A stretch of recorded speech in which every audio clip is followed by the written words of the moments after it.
Buenos días, buenas tardes, buenas noches. Se terminó la primera parte de la segunda fecha de la fase de grupos de la UEFA Champions League con resultados muy interesantes y partidazos. Me parece que ese es el punto más importante de todos porque los 8 cotejos que se jugaron en el día de la fecha, hoy martes 3 de octubre, tuvieron goles y normalmente siempre hay uno o dos compromisos que están muy por debajo del resto. No sucedió en esta oportunidad. Verdaderamente los 8 partidos que se disputaron hoy correspondientes a la segunda fecha de la fase de grupos de la UEFA Champions League estuvieron verdaderamente muy interesantes, con novedades muy impactantes que tiene que ver con que hubo 5 triunfos de equipos que jugaron en condición de visitante, solo 2 victorias de elencos que jugaron en condición de local y una igualdad.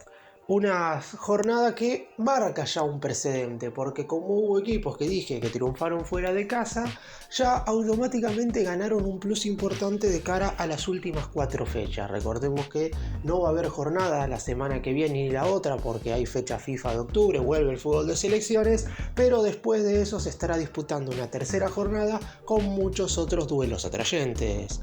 ¡Empecemos!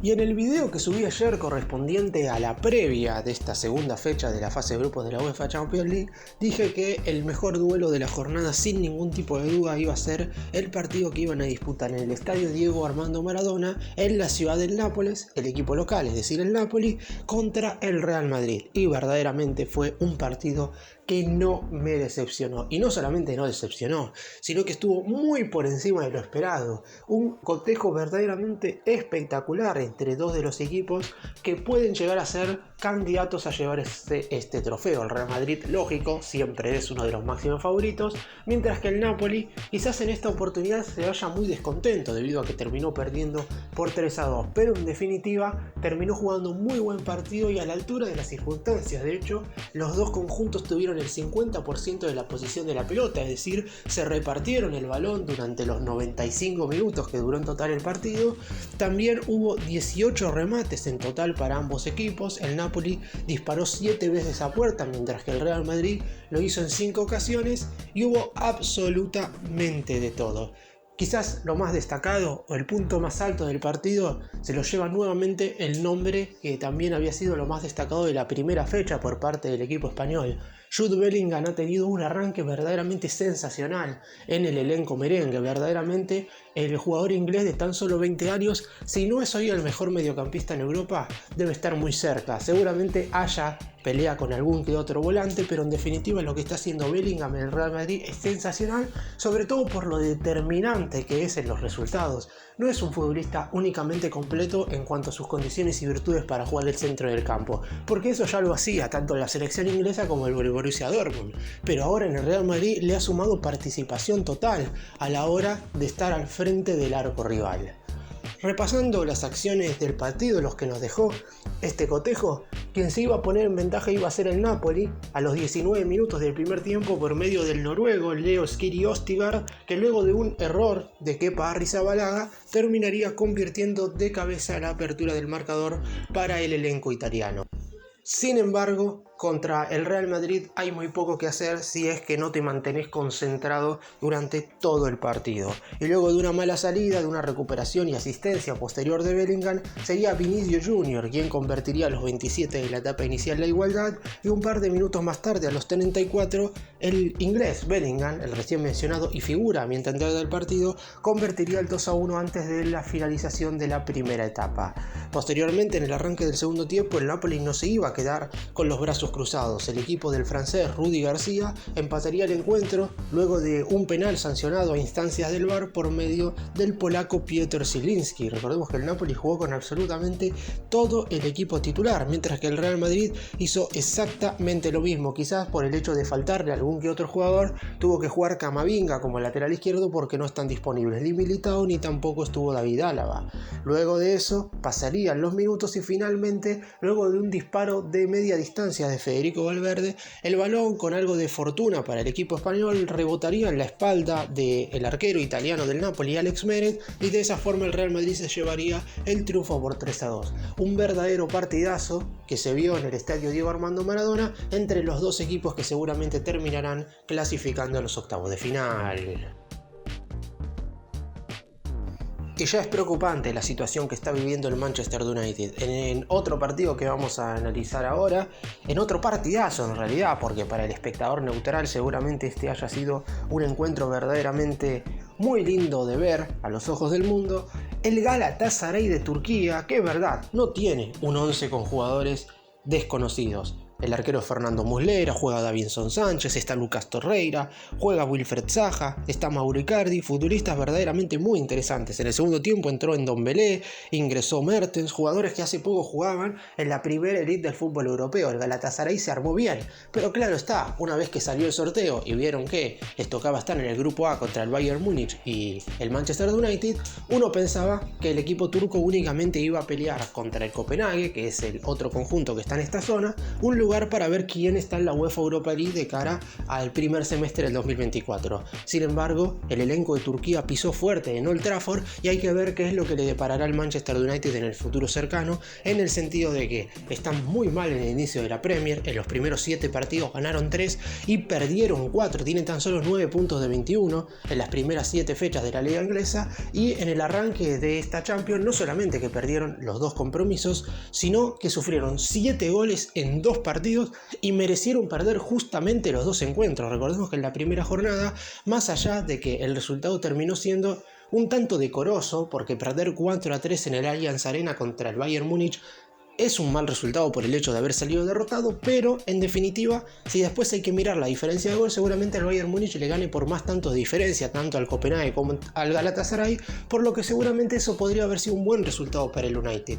Pero en este partido, frente al elenco turco, verdaderamente el conjunto inglés no solamente estuvo muy por debajo de lo que se esperaba, sino que el Galatasaray jugó bastante mejor, sobre todo en ciertos momentos del encuentro. Y eso que el Manchester United tuvo un goleador bastante interesante en este partido, porque el danés de tan solo 20 años, Rasmus Højlund, jugó un verdadero partidazo. A los 17 minutos de la primera parte marcó el primero, como para que los dirigidos por Erik ten Hag, cuyo futuro ya claramente está muy cuestionado, se pusiera en ventaja. Sin embargo, esto le duró tan solo 6 minutos, porque a los 23 el costamarfileño Wilfred Zaha marcaría el 1-1. Sin embargo, sería el Manchester United quien se pondría en ventaja nuevamente en el segundo tiempo, y es en este instante donde se ve lo que verdaderamente hoy por hoy el Manchester United está haciendo muy pero muy mal.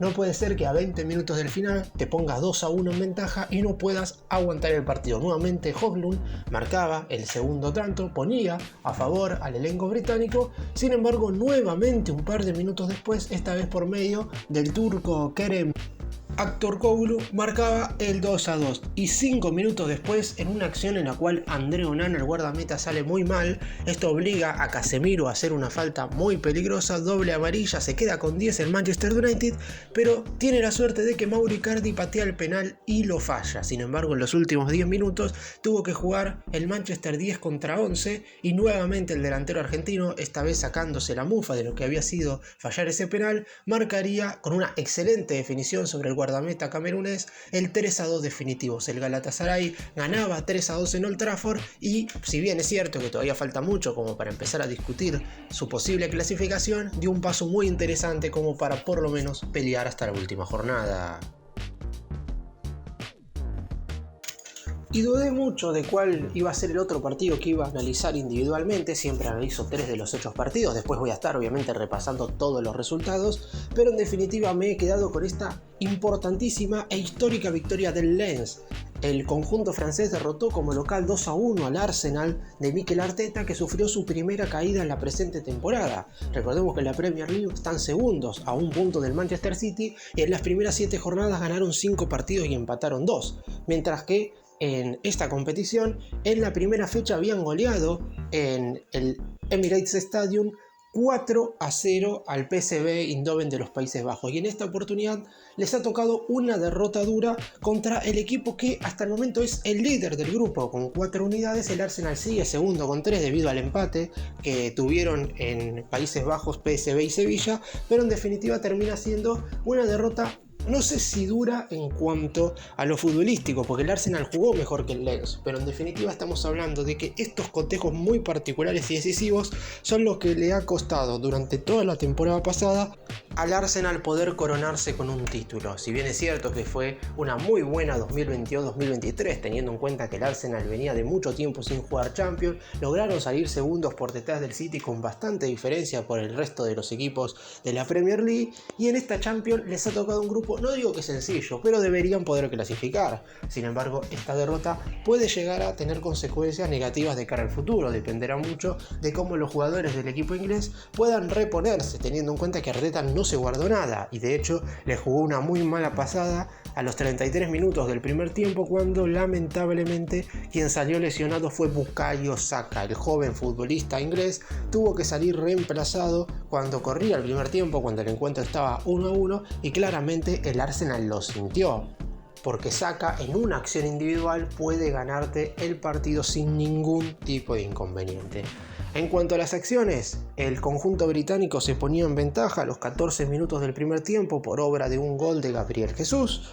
9 minutos más tarde llegaría la igualdad del equipo del Racing Club de Lens por medio del francés Adrien Thomasson, y así nos íbamos a ir al descanso. En un primer tiempo donde el Arsenal dominó en general la tenencia de la pelota, tuvo más control del juego, pero le faltaba ese poderío ofensivo que normalmente tiene en la mayoría de los partidos, e inclusive lo tuvo contundentemente en la primera jornada frente al PSV, cuando al término de la primera etapa ya estaba ganando por 3-0. Recordemos que jugaron absolutamente todos los jugadores. De hecho, los 5 futbolistas ofensivos del Arsenal fueron Odegaard, Havertz, Saka, Gabriel Jesús y Leandro Trossard. Verdaderamente un conjunto que debería haber dominado en cuanto al ataque sin ningún tipo de problema al rival de turno. El Lens estuvo muy bien parado defensivamente y apostó a ganar el partido en una de las pocas situaciones que tuvo. De hecho, pateó tan solo 3 veces a portería y 2 fueron gol. A los 24 minutos del segundo tiempo fue el joven de 20 años, Sepe Elieway, quien terminaría convirtiendo el 2-1 a favor del elenco de Francia. El Lens gana un partido importantísimo porque, como sabemos de condición de local, es importante sumar 9 de 9 para empezar a asegurar el pasaje a los octavos de final de la UEFA Champions League. Y para cerrar, repasamos todos los resultados de esta jornada. El Sporting Braga ganó un partidazo en Alemania sobre la hora frente al Unión Berlín por 3-2, empezó perdiendo 2-0. Becker en el primer tiempo convertía los 2 tantos del equipo teutón, mientras que Niakate, Bruma igualaban el partido, y en el minuto 94 Castro marcaría el 3-2 definitivo. La Real Sociedad derrotó 2-0 de visitante al Red Bull Salzburgo en Austria con tantos de Oyarzabal y Brais Méndez. En los 2 partidos correspondientes al grupo A, Galatasaray con goles de Zaha, Arkortoglu y Icardi derrotó al Manchester United 3-2, 2 goles de Højlund, mientras que el Bayern Múnich lidera el grupo. En la victoria frente al Copenhague empezó perdiendo 1-0 con el gol de Lerager, lo dio vuelta con los tantos de Musiala y de Tel. En los 2 partidos correspondientes al grupo B, el recién mencionado Lens con goles de Thomasson y Guají le ganó 2-1 al Arsenal, Gabriel Jesús, mientras que en Países Bajos un partidazo, PSV igualó sobre la hora frente al Sevilla, Gudel y En-Nesyri para el elenco español, Luuk de Jong de penal y Tese para el elenco neerlandés. En Italia, Ostigar y Zielinski marcaron los goles del Napoli, Vinicius Junior, Bellingham y Meret en contra, los tantos del Real Madrid que ganó por 3-2. Y por último, en un duelo que emuló a lo que fueron los cuartos de final de la Champions League la temporada pasada, el Inter en el Giuseppe Meazza con gol de Marcos Thuram derrotó 1-0 al Benfica.